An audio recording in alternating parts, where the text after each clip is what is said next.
사도행전 28장 16절에서 20절 제가 봉독합니다. 우리가 로마에 들어가니 바울에게는 자기를 지키는 한 군인과 함께 따로 있게 허락하더라.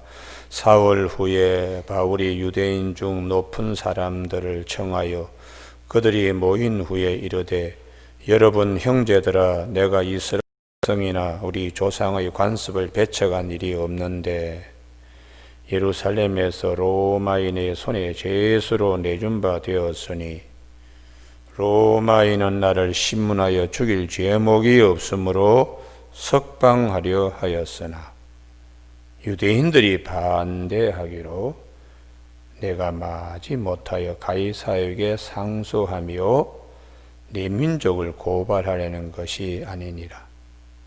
이러므로 너희를 보고 함께 이야기하려고 정하였으니 이스라엘의 소망으로 말미암아 내가 이 사슬에 매인 바 되었노라. 아멘. 죄가 없는데도 고소를 당해야 되는, 죄가 없는데도 죽어야 되는 일이 성경에 많이 증언되고 있습니다. 우리가 일반적인 상식으로 죄가 없으면 고발도 받지 말고 고소도 당하지 않고 죽지도 말아야 되고 죽이지도 말아야 되는데 그런 일이 비일비재하다. 성경은 그렇게 말씀합니다. 이성으로 상식으로 통하지 않는 일들이 당연히 되면서 저질러지고 있습니다. 이건 뭘 말하는가 하면 그만큼 이성을 뛰어넘어서 죄가 얼마나 강하게 우리를 붙잡고 부리는가를 알 수 있습니다. 아버지가 아들에게 모든 것을 다 해줍니다. 간이라도 빼줄 것처럼 다 해줍니다.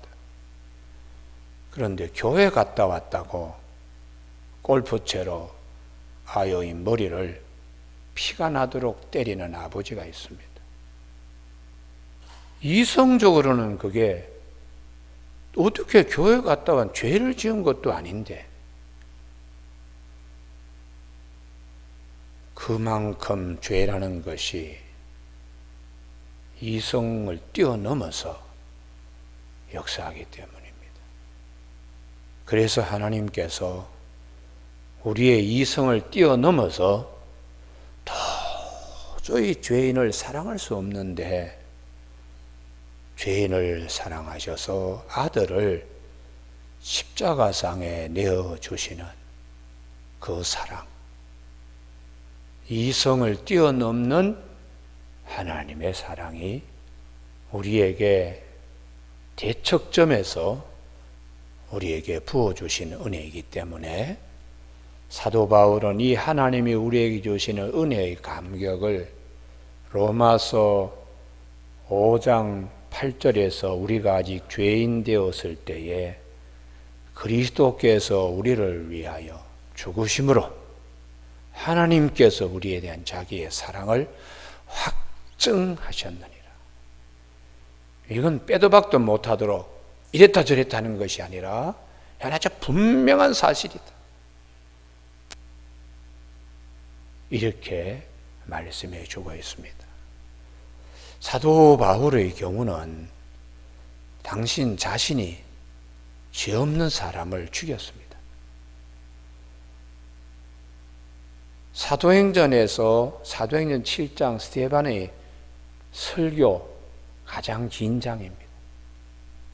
스데반이 예수 그리스도를 믿어야 된다고 하는 설교, 이 설교했다고 사울이라는 청년, 사도 바울이 스데반을 돌로 쳐서 죽이는데 대장 역할을 했습니다. 모두 다 스데반에게 돌을 들어서 내리 찍는 청년들의 리더가 사도 바울이었습니다. 그리고는 그걸 당연히 여겼다고 사도행전 8장 1절에 사울은 그가 죽임당함을 마땅히 여기더라. 이렇게 악한 자였습니다. 그래서 성경에 예수님께서 우리의 악이 얼마나 예수님이지 않고는 해결하기 어려운 죄가 우리를 얼마나 붙들며 역사의 주류를 이루고 있는가, 역사의 죽음의 강을 이루고 있는가, 그걸 주님이 이렇게 말씀하셨습니다. 마태복음 24장 35절에 의인 아벨의 피로부터 성전과 제단 사이에서 너희가 죽인 바라가의 아들 사가랴의 피까지 땅 위에서 흘린 의로운 피가 다 너희에게 돌아가리라, 그렇게 말씀을 하셨습니다. 우리 아벨의 경우에 참 억울하게 죽임당했죠. 형 가인에게 한마디 말도 하지 않았습니다. 하나님이 가인의 제사를 받아들이지 않고 아벨의 제사를 기쁘게 받으셨다는 것 때문에 시기, 질투, 미움, 살의, 그리고는 살인까지 일어났습니다. 그래서 하나님께서 가인에게 너 마음의 문 앞에 죄가 와서 너를 유혹하며 너를 나오라 그럴 때에 너는 그 마음의 문 앞에 와서 너를 부리려고 하는 죄를 다스려라. 나가서 머리를 짓밟듯이 밟아버려라. 여자의 후손이 뱀의 머리를 짓밟듯이 밟아버려라. 이렇게 하나님이 죄를 다스리라고 그랬는데 가인은 말씀대로 움직일 수가 없었습니다. 죄가 그만큼 가인을 붙들고 이성 넘어 행동하게, 어떻게 동생을 그렇게 들여나가서 돌로 내린 머리통을 그렇게 찍을 수가 있는가? 그건 도저히 이성으로서는 판단이 서지 않습니다. 그런 죄성에 강한 것 때문에 우리의 이성 넘어 하나님은 사랑으로 그것을 치료하시고 그리고 그것을 고쳐주셔서 죽음의 강이 흐르는 역사의 주류를 생명의 강이 흐르도록 예수 그리스도를 보내주신 것입니다. 주님께서 의인 아벨의 피에서부터 끊임없이 많은 사람들이 죄목도 없이 그렇게 돌아가신 사건, 그리고 마지막에 바랴가의 아들, 이 바랴가는 블레카 바라크, 복 있는 자, 여호와의 복, 이런 뜻입니다. 그러나 역대기나 열왕기에 보면 실제 인물은 바라가가 아니고 여호야다입니다. 여호야다 이름을 주님이 모르셔서 그런 게 아니고 대제사장 여호야다, 참 이 귀한 임금입니다.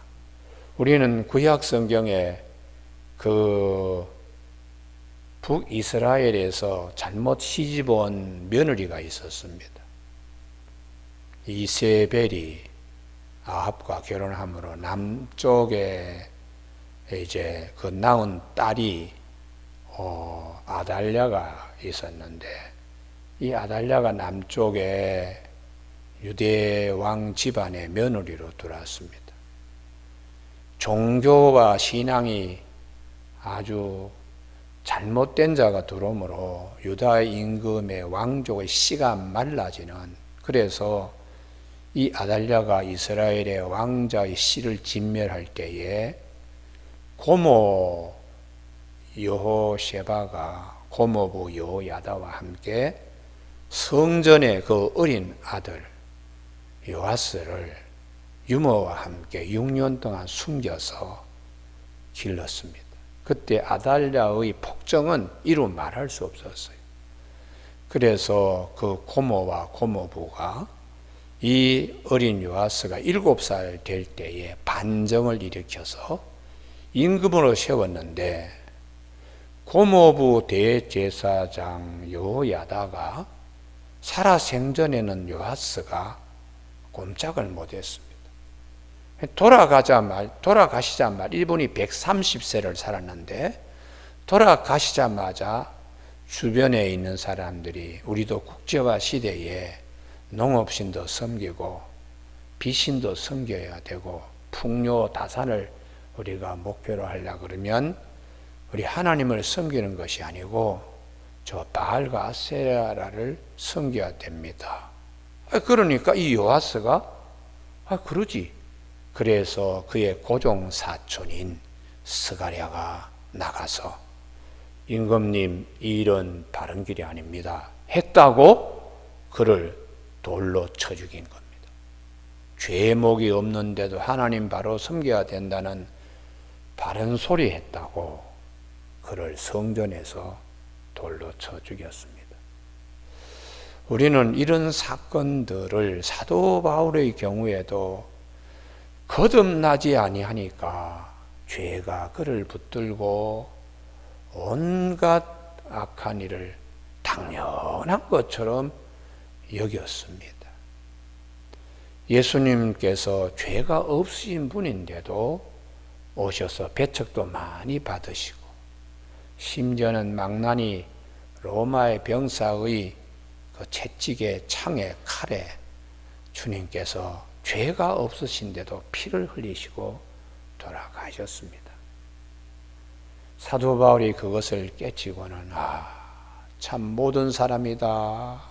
죄에서 벗어날 수 없구나. 로마서 3장 10절에 의인은 없나니 하나도 없다.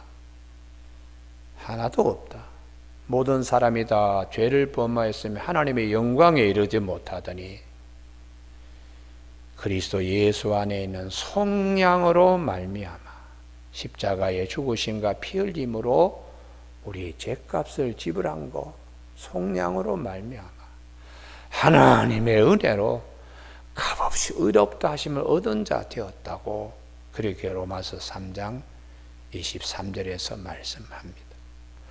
우리나라의 경우에도 우리가 신앙생활을 정말 잘 해야 된다고 제가 늘 강조하는 목회 방침은 대한민국의 믿음이, 복음이 그냥 들어온 게 아닙니다. 순교자의 피를 통하여 우리에게 뿌려진 것입니다. 토마스 선교사님이 1866년 9월 2일 날 대동강에서 27살의 나이에 그가 순교했습니다. 27살, 지금 우리 시대에 27살 하면은 아버지가 용돈 되어지고 자식 직장 걱정해야 되고 뭐 여러 가지 많은 아주 애 같은 27살입니다. 그런데 토마스 선교사님이 오셔서 예수 믿으라고 한문 성경 준다고 죄가 없는데도 순교하셨습니다. 이건 대한민국 전체가 얼마나 죽음의 강물이 흐르고 있는가를, 죄의 강물이 흐르고 있는가를, 사망 권세가 얼마나 크게 역사하는가를 보여주는 단적인 장면입니다. 그가 성경책을 마지막 죽으면서 그걸 권면했는데 태교 박충건이가 술을 마시고는 칼을 휘휘 휘둘리면서 토마스 선교사님 목을 잘랐습니다. 그때에 그것을 쳐다보던 12살 최치량이라는 어린아이가 있었어요. 아마 트라우마가 굉장히 강했을 겁니다. 그 초등학교 학생 정도의 나이가 되는 아이인데 그 눈앞에서 그런 일이 벌어졌으니까 얼마나 충격적이었어요. 그럼에도 불구하고 성경책을 가지고 동네에서 제일 어른이 되는 영문주사 박영식에게 성경책을 갖다 줬어요. 박충건이도 토마스 선교사를 목을 치고 피를 칼에서 아직 닦지도 않은 상태에서 성경책은 또 옆구리에 끼고 자기 집으로 왔습니다. 그리고는 종이가 귀하니까 흙벽 방 안에 있는 흙벽에 이 성경책을 다 분해해 가지고 벽지로 발랐습니다. 참 기가 막힌 일이잖아요. 그런데 이 어린 12살 소년이 박영식이 갖다 주니까 이 박영식이가 자기 집에도 여전히 벽지로 발랐어요.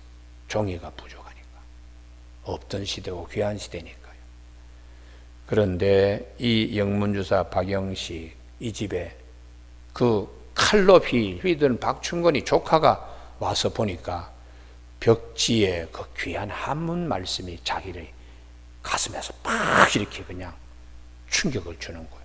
그래서 이 이영식이가 예수를 믿게 되었습니다.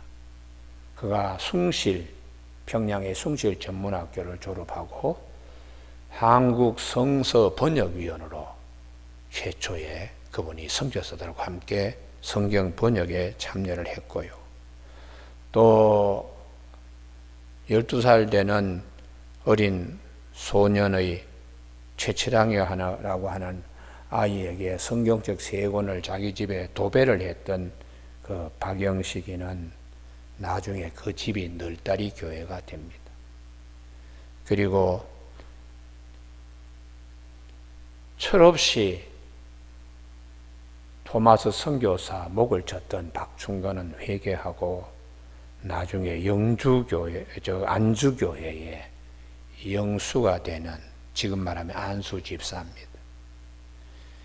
그렇게 한국 교회가 복음이 시작되었습니다. 나중에 1927년에 토마스 선교사님의 순교를 기념하여 그분의 시신이 매장되었다고 추정되는 쑥섬에다가 토마스라는 T자의 글자 모양으로 교회를 세웠습니다.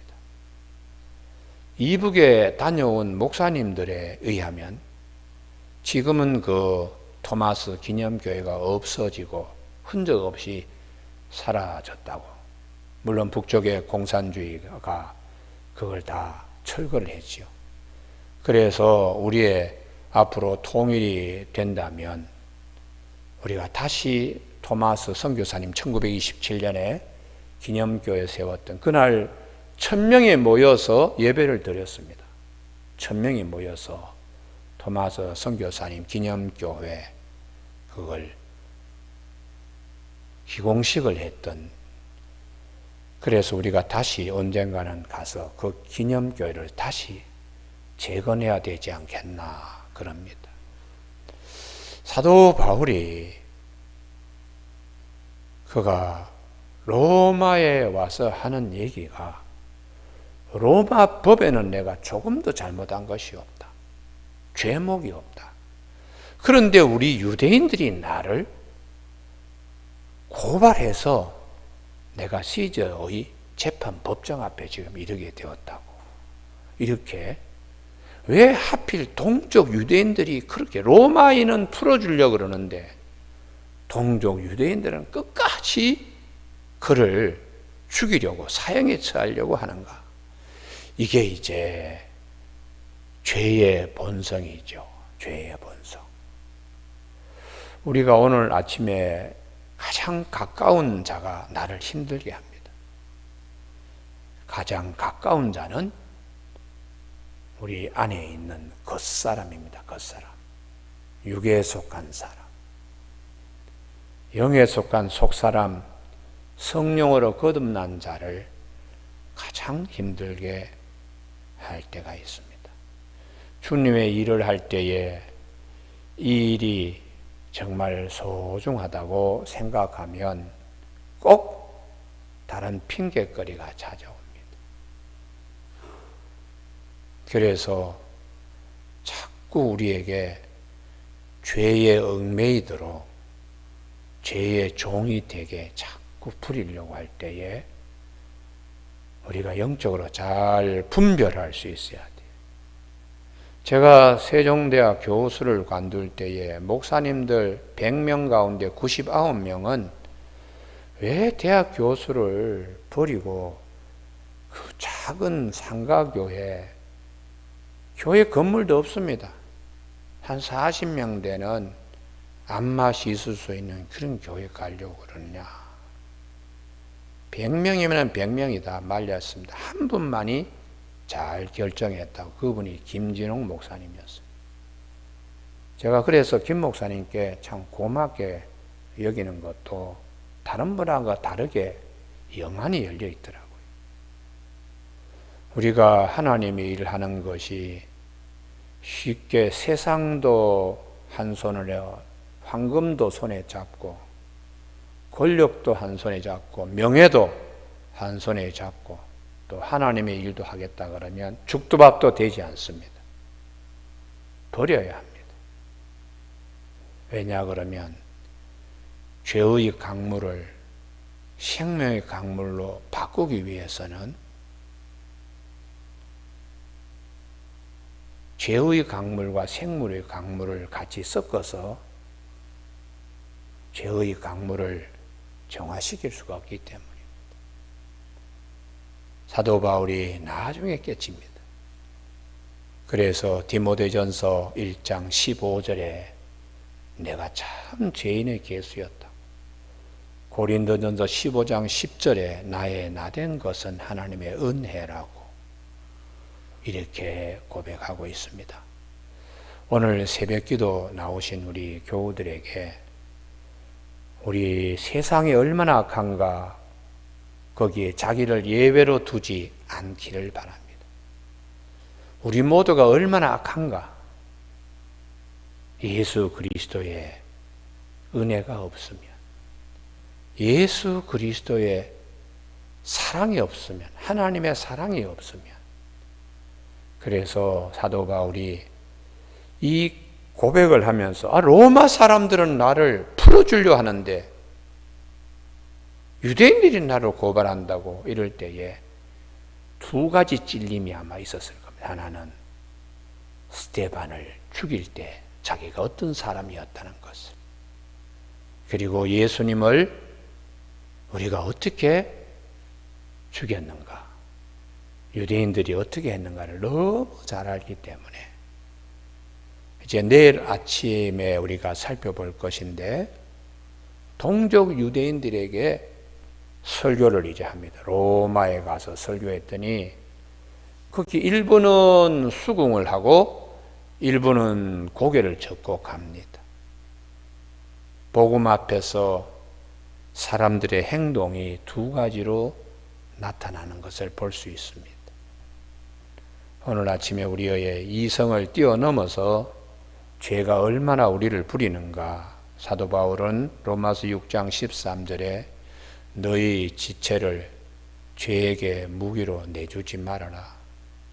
너희 자신을 죽은 자 가운데서 다시 살아나신 이가 하나님께 드림과 같이 너희 지체를 하나님께 의의 무기로 드리도록 하라. 로마서 12장 1절 2절에서 너희 몸을 하나님이 기뻐하시는 거룩한 산 제물로 드려라. 이는 너희가 드릴 영적인 예배다. 너희는 이 세대를 본받지 말고 오직 마음을 새롭게 함으로 변화를 받아 하나님의 선하시고 기뻐하시고 온전한 뜻이 무엇인지 분별하도록 하라고 권면하고 있습니다.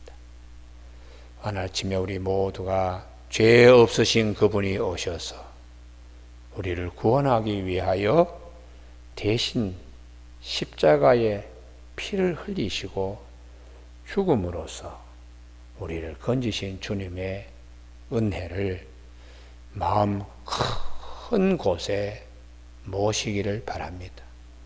인자가 온 것은 섬김을 받으려 함이 아니고 도리어 섬기려 하고 자기 목숨을 많은 사람의 대속물로 주려고 오셨다고 하신 예수님의 가르침을 제자들은 가장 귀하게 여기고 자기 삶으로 육화시켜 나갔습니다. 베드로도 순교하고 야고보도 순교하고 다 순교하고 사도 요한은 순교보다 더 힘든 시간들을 보내면서 복음을 증거했습니다. 오늘 로마에 가서 복음을 증거하는 사도 바울의 경우는 더욱더 죄 없으신 그분이 내 안에 있는 죄 때문에 돌아가셨다는, 그래서 우리는 그분을 영접해야 된다는 귀한 말씀을 우리에게 남겨주신 것, 2000년의 시간과 공간을 뛰어넘어서 오늘 아침에 우리가 이 진리를 보고 진리 앞에 설 수 있다는 걸 감사하는 아침 되시길 주님의 이름으로 축복합니다. 기도하시겠습니다. 하나님 아버지, 우리가 이 땅에 있는 것은 잠깐입니다. 한밤의 경전 같은 이 시간에 시간과 세월을 아껴서 살아갈 수 있도록 성령이여 도와주시옵소서. 죄 없으신 것을 알면서도 죄를 뒤집어 씌우려고 하는, 도저히 이성으로서는 판단이 되지 않는 죄의 그 무기로 사로잡혀 역사의 많은 곳곳 현장에서 수많은 일들이 일어나고 있지만, 우리를 사랑하여 주셔서 이성을 뛰어넘는 하나님의 그 큰 은혜로 죄 없으신 예수 그리스도께서 십자가의 죽으심으로 우리를 의롭다 하고 또 우리를 의롭다 하기 위하여 살아나신 이 은혜에 늘 감사하며 영광 돌리는 삶이 될 수 있도록 성령님께서 깨닫게 하여 주시기를 원하옵고, 아침에 귀한 1000번째 예물을 드린 권사님의 가정을 축복하여 주시기를 바라오며 예수님의 이름으로 기도드립니다. 아멘.